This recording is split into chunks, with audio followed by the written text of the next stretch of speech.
झालावाड़ जिले के पिपलोदी गांव में घटे दर्दनाक स्कूल हादसे के बाद शुक्रवार को राजस्थान की पूर्व मुख्यमंत्री और वरिष्ठ भाजपा नेता वसुंधरा राजे मृतक बच्चों के परिजनों से मिलने पहुंची। इस हादसे ने पूरे प्रदेश को झकझोर कर रख दिया है, जिसमें सरकारी स्कूल की जर्जर छत गिरने से मासूम बच्चों की जान चली गई। हादसे के बाद गाँव में मातम पसरा हुआ है और हर आंख नम है। वसुंधरा राजे ने पीड़ित परिवारों से मिलकर उन्हें ढांढस बंधाया और इस दुख की घड़ी में उनके साथ खड़े रहने का आश्वासन दिया। वसुंधरा राजे के पास बच्चे फफक फफक कर रोने लगे। बच्चों ने उन्हें घटना के बारे में सारी आपबीती सुनाई। वसुंधरा राजे ने ना बच्चों को न सिर्फ ढांढस बंधाया बल्कि शांत करा और दुलार भी किया। उन्होंने कहा कि यह हादसा केवल एक लापरवाही नतीजा नहीं बल्कि सिस्टम की गंभीर विफलता को उजागर करता है। उन्होंने सरकार पर निशाना साधते हुए कहा कि सरकारी स्कूलों की जर्जर होती हालत पर समय रहते ध्यान नहीं दिया गया, जिसका खामियाजा मासूम बच्चों को अपनी जान गंवाकर भुगतना पड़ा।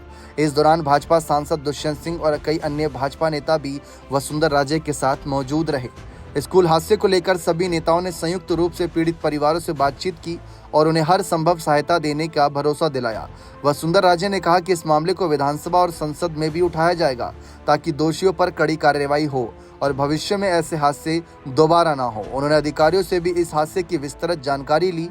मौके पर मौजूद जिला प्रशासन को निर्देश दिया कि राहत और मुआवजे की प्रक्रिया में कोई लापरवाही ना हो।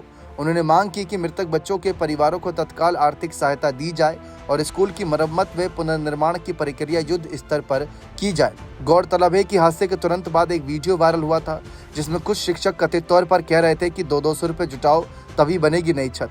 इस वीडियो को लेकर लोगों में गहरा आक्रोश है और ये प्रशासनिक उदासीनता की ओर इशारा करता है।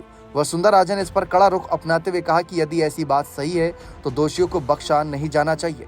वसुंधरा राजे ने इस मसले को राजनीतिक मुद्दा न बनाते हुए इसे मानवीय त्रासदी बताया और कहा कि आज सियासत नहीं संवेदना की जरूरत है। पूर्व मुख्यमंत्री वसुंधरा राजे ने प्रदेश की सरकार से अपील की कि इस मामले में त्वरित और प्रभावी कार्रवाई की जाए। वसुंधरा राजे ने पिपलोदी गांव यात्रा के दौरान आमजन की बड़ी भीड़ उमड़ी पड़ी। लोगों ने अपनी पीड़ा और सरकारी उपेक्षा को खुलकर साझा किया। अब देखना होगा कि सरकार इस हादसे से क्या सबक लेती है और स्कूलों की स्थिति सुधारने के लिए कितना गंभीर पहल करती है। लेकिन जिस तरीके से वसुंधरा राजे ने कुछ कड़े फैसले लिए कि अब विधानसभा और संसद में भी ये मामले उठाए जाएंगे। अब सोचिए, विपक्ष के तौर पर ये काम होना चाहिए था, लेकिन वसुंधरा राजे जो हैं सरकार के साथ जुड़ी हैं। केंद्र में राज्य में दोनों ही जगह इस समय बीजेपी की सरकार है। उसके बावजूद भी इतनी दर्द भरी घटना घट जाती है, इतना बड़ा हादसा हो जाता है। अब कहीं ना कहीं वसुंधरा राजे का खुलकर सामने आना बनता भी है। ऐसी सिचुएशन में वसुंधरा राजे के लिए गए ये फैसले भजनलाल सरकार पर कितना असर डालेंगे, शिक्षा मंत्री मदन दिलावर की कुर्सी क्या खतरे में डालेंगे, ये देखना दिलचस्प रहेगा। बने रहें चैनल के साथ। बहुत बहुत शुक्रिया।